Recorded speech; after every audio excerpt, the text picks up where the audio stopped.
And welcome to the Russ Moyer Wells Fargo Advisor Student Showcase. I'm Don Amon, and with me tonight is Hannah-Beth Link. Oh, we said it at the same time.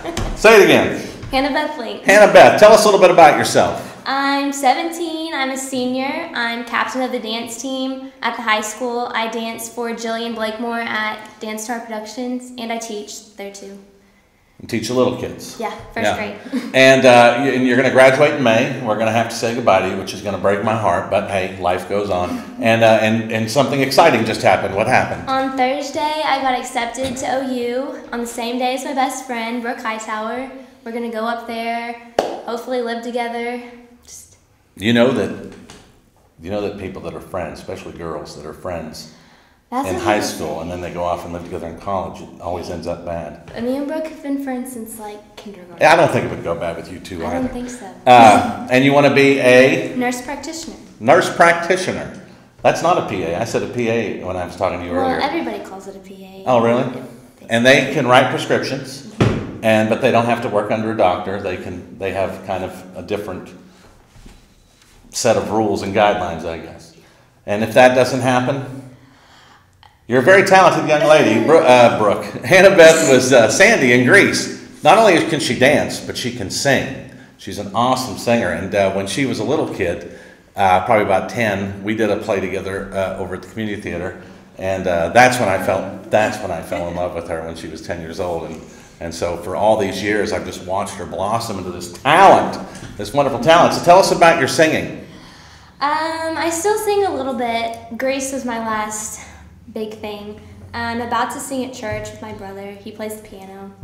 Oh, very nice. What are you going to sing? Redeemed. All right. Now, you did sing you usually sing at the dance recitals. You usually sing the big senior slideshow, and everyone's crying because but that'll be you this year. Yeah, I don't. So who's going to sing? I don't know. It's a surprise.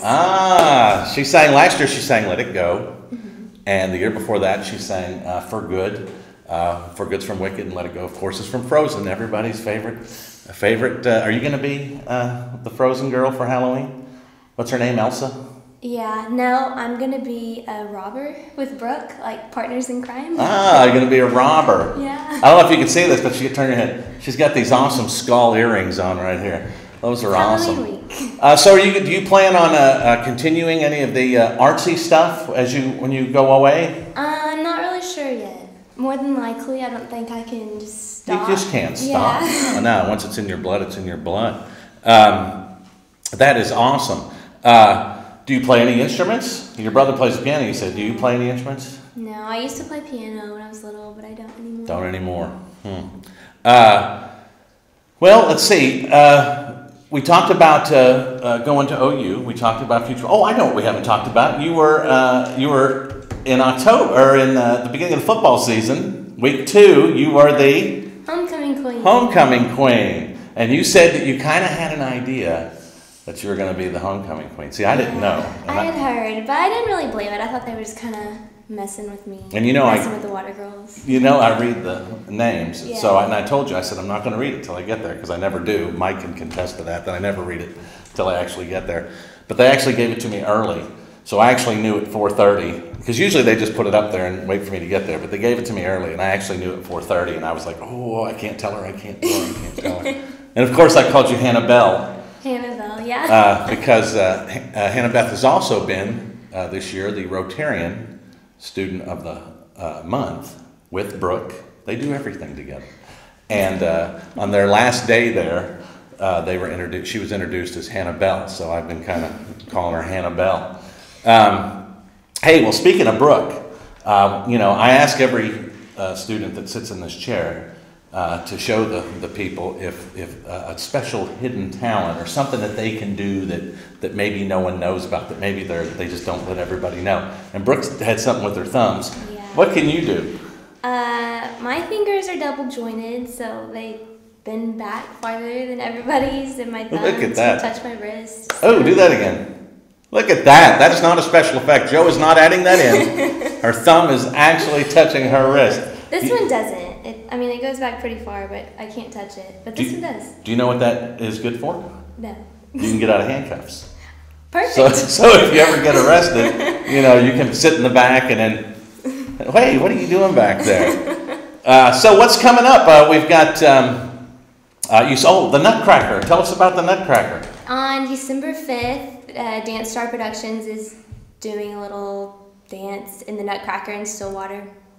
Where's that gonna be performed? Is it that Stillwater Community Center, or is it gonna be at the Saratine? I think the Saratine. Saratine on campus? Yeah. Yeah, okay. So December what? 5th. December 5th. Don't get out there and see the Hannah-Beth. You're gonna be dancing? Yes. Yeah, and all of the little kids in Dance Star Production. Then Christmas Parade, you guys doing something with the Christmas Parade? Yes, what day is it on? I have no idea. Near Because Christmas. last year I didn't get to because dance team was at state. Oh, they were at state. Well, I see the clock on the wall, HB, means that we have to finish up. Well, I love you to death. She's one of the most talented people I've ever had the pleasure to sit next to. Thank you for watching the Student Showcase. Russ Moyer, Wells Fargo Advisors. And welcome back, everybody, to the Deep Rock Sports Extra. And joining me now is Ish Engel as we talk about the Central Tech Technically Perfect. We go back and look at last week's stats with Bethel Wildcats. And Ish, there's really some astounding stats as we've talked about, from the game last week to how it all kind of panned out. Of course, Cushing Tigers taking a pretty decisive win in that one, 63-12. But let's take a look at some of the stats that you have from that game. This was one of those games that is a stat nightmare because I had to start adding people from the roster that I had no idea who they were for a while. But the one that jumped out at me is the biggest stat. Josh Houchins, 3 carries, 128 yards, 3 touchdowns. I don't think I've ever seen a person whose carry total equaled their touchdown total before. Ian Jones also had a great night. One carry, 40 yards and a touchdown, and he was 3 of 6, 72 yards and a touchdown passing. Just a good night all over for the Tigers. Guy Parker, 2 carries, 24 yards. Trey Morris, 2 carries, 104 yards. And Dakota Lee, 2 carries for 12 yards. So it just was good all around for well, it's going to help the runners. I mean, their average is going up, like you say, with Houchins, 3 touchdowns and 128 yards on 3 carries. I mean, that's just almost unheard of. We had Don and I were carrying the game, and it was just, you kind of had to double take a little bit on that. But it just seemed like if they didn't stop them there at the line of scrimmage, I mean, they were breaking through and off for big yardage. Almost seemed like a track meet at one point. Oh, yes, it did. Matter of fact, England Honeybuds, I think, demonstrated that. 2 receptions, 64 yards, 1 touchdown for him. Just a big night all around. Cody Folsom, 1 catch for 8 yards. But again, like I said, you said track meet with Trey and England and Ian. We had a lot of good sprinters out there. And you mentioned, too, there were some other notables. Maybe, I mean, kind of coach was able to get in a lot of other players that typically are not in the ball game. And lately it's been kind of feast or famine. I mean, they've either run away with it or we've run away with it, either game. But coach was able to get some other players in there. Anything notable that Tyler Pritchard was one that Pritchard, I think, that was one that we wanted to mention. 3 carries, 3 yards, 1 touchdown. Now the 3 yards is kind of misleading because there was one that was a little off. Plus short field. You only get 3 yards when you only have 3 yards to gain. Sure. So it's right down in there inside the 10-yard line. And goal line situation. Matthew Yates, 2 carries, 36 yards. Brant Nicholas, 2 carries, 10 yards. So, and Cade Holderreed, 1 carry for 2 yards, which just a great night for all of them. Well, and we want to take and mention those guys because those were freshmen that got to play and really promising. I know Matt Yates, we saw him run the ball a couple of times, really a strong runner, very impressive. Cade Holderreed came in and did some good things as well at quarterback. So, lots of promising things there that we saw from the other night. Definitely. And the only one that actually had a bad number, and you can't blame it on him, was Walker Holyfield. And it was just a bad snap, and he did the best he could with it, but it's 20-yard loss in his 1 carry. But, yeah, I'm sure he would love to get another touch to erase that. Total yards on the night for the Cushing Tigers? Total yards for Tigers, 414. Okay. All right, let's move on. Let's talk a little bit about Blackwell coming up. And we'll talk a little bit more about this in our Red Dirt Roundtable too. But probably a lot of the same looks as what we saw from Bethel the other night. But typically, tell us a little bit about Blackwell. Give us some insight there. They're allergic to running the ball. It's one of the things James and I were talking about earlier. They don't like to do it. They'll do it about 1 in every 3 plays. Just a little over 1 in every 3 plays is a run. They like to pass, and then they like to pass, and when they're done with that, they want to pass some more. And they've got some really good numbers per game, 273 receiving yards per game, 55 rushing yards per game. But they're also passing, like I say, they had 50 attempts in 1 game so far this season. The lowest they've had is 33 attempts, and we're averaging 6 to 8, just to give you an idea. When they do run the ball, is that typically from the quarterback position, or is he scrambling a lot back there, or is he? It seems to be intentional plays, and they're getting 2 to 5 yards per carry. Actually, usually more like 2 to 3. Well, Blackwell, I mean, they're a team to be reckoned with. I mean, it's going to be a must game, I think, for both us and them coming up. We'll talk about that a little bit more. But anything else as far as special teams, have they made an impact for Blackwell?